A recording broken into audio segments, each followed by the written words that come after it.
Hello everyone, আমি Sanchita and welcome back to my channel stylish Sanchita. আর আজকে আমার জন্মদিন, আর তাই জন্য আর মা যেহেতু আমার এখানেই আছে, তাই জন্য আজকে জন্মদিনে আজ পুরো রান্নাটাই মা করছে। সকালবেলা ফুটে টুটে দিয়েছি, তো আজকে পুরো ব্লগটা সারাদিন কেমন যাচ্ছে অবশ্যই তোমাদের সাথে শেয়ার করবো। চল।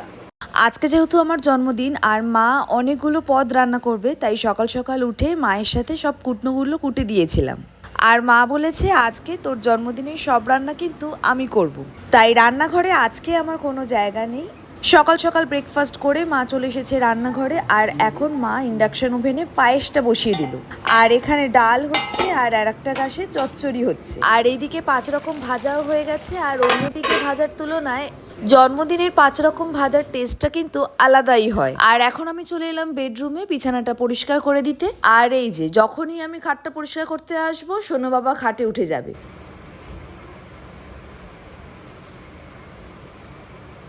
যতবার খাট থেকে নামিয়ে দেবো ততবার খাটে উঠে যাবে। আর আমার বার্থডের দিন আমি যদি মায়ের কাছে থাকি অথবা মা যদি আমার কাছে থাকে, আমার ভীষণ ভালো লাগে। কারণ অন্যদিন সব রান্নাবান্না করলেও আমার নিজের জন্মদিনের দিন আমার নিজের জন্য একদম রান্নাবান্না করতে ইচ্ছে করে না। তখন মনে হয় ইস, আমার জন্মদিনের দিন আজকে যদি আমার কাছে আমার মা থাকতো তাহলে আমাকে পায়েস রান্না করে দিত। আর তখন মন খারাপ করে বসে থেকে সারাদিন ফোন সুইচ অফ করে ঘরে একটা কোনায় বসে থাকি। তাই এবারে যখন মাকে আসার পথে নিয়ে এলাম, তখন গুনে দেখলাম জন্মদিনের দিন মা এখানে থাকছে। আলাদাই আনন্দ। আগের থেকে লিস্ট হয়ে গেছে জন্মদিনের দিন কি কি খাবো। ছোটবেলায় বা বিয়ের আগে কখনো আমার বন্ধুদেরকে নিয়ে জন্মদিন সেলিব্রেট করিনি। সব সময় জন্মদিনের দিন আমি বাড়িতেই থাকতে পছন্দ করতাম। নতুন জামা নতুন কুর্তি পরে মায়ের হাতে পায়েস খাওয়া। আর মা যে এরকম সব রকম পদ সাজিয়ে দেয় আজকের দিনটায়, তাই আমার ভীষণ স্পেশাল ফিল হয়। আমি যেমন র্যাকে কাপড় জামা শুকোতে দিই, সোনা ওরকমভাবে এখন কাপড় জামা শুকোবি। আর আজকে রোদ্দুরটাও খুব ভালো উঠেছে। ও মা, কি রান্না করছো? এই যে শুক্তো, 5 রকম ভাজা, মাছের মাথা দিয়ে ডাল, মাছের ঝাল, পায়েস, চচ্চড়ি, ওরে বাবা, এখন মাছের মাথা দিয়ে ডাল হচ্ছে, এখানে শুক্তো বসে গেছে, এখানে আমার পায়েস তৈরি হয়ে গেছে। অনেকদিন বাদে আবার মায়ের হাতে পুরো জন্মদিনের ফিলিংস, ছোটবেলার মতন। ও মা, তুমি প্রত্যেক বছর জন্মদিনে আমার কাছে চলে এসো।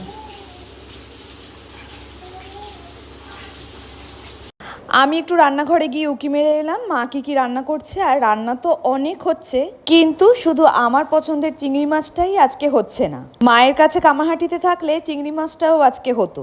এখানে তো আর চিংড়ি মাছ পাওয়া যায় না, ওই একই রুই অথবা কাতলা।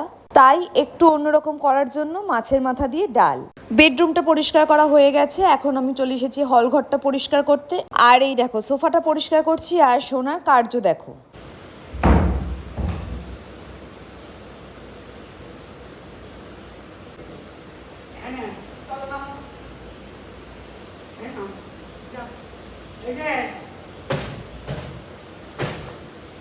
অন্য সময় সোনা অন্য জায়গায় খেলবে, আর যেই আমি একটুখানি গোছাতে যাব ব্যাস ওর ওটাই চাই।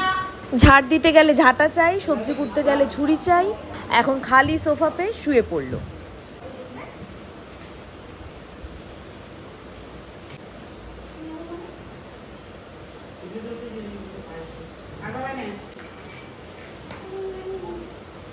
আবার তোদের সাথে ছুটি হলো না।